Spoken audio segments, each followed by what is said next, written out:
అందరికీ నమస్కారం అండి. భార్యాభర్తలు ఇద్దరూ కూడా నువ్వెంతంటే నువ్వెంత అని అనుకుంటే సంసారం సాగదు.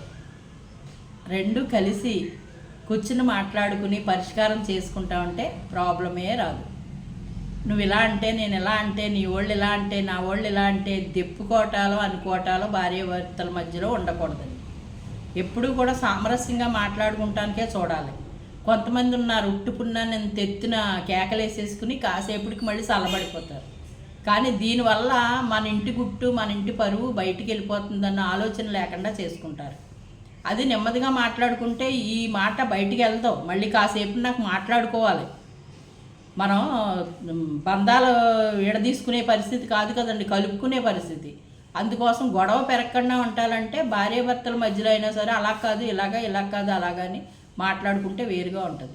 కేకలు వేసేసుకుని ఇద్దరు 10 నిమిషాలు కేకలు వేసేసుకున్నాక అరగంట పోయాక ఇద్దరు ఆప్యాయతగా ఉంటారు, తప్పదది ఉంటారు. కానీ ఈ ముందు మాట్లాడుకున్న మాటలో బూతులు అవనివ్వండి ఇంకోటి అవనివ్వండి ఏమైనా మాట్లాడుకుంటే ఇది పక్కోళ్ళకో ఎదురింటోళ్ళకో వెళ్ళిపోద్ది. లోకు అయ్యే పనులు చేసుకోకూడదు. సంసారం అన్నాక మన సంసారంలో ఉండే లోటుపాట్లు కూర్చుని మాట్లాడుకోవాలి. మాట్లాడుకుంటే దాంతోటే పరిష్కారం అయిపోద్ది, బయటికి వెళ్ళక్కర్లేదండి. దానికి కారణం కూడా ఉండదు పెద్దగా, చిన్న చిన్నవి. అదేంటి ఈగో ప్రాబ్లమ్స్, ఇరిటేషన్ ప్రాబ్లమ్స్, అంటే నేను గొప్ప అన్న ప్రాబ్లమ్స్ ఉంటాయి. ఒకళ్ళు తగ్గితే రెండో వాళ్ళు ఆటోమేటిక్గా తగ్గిపోతారు.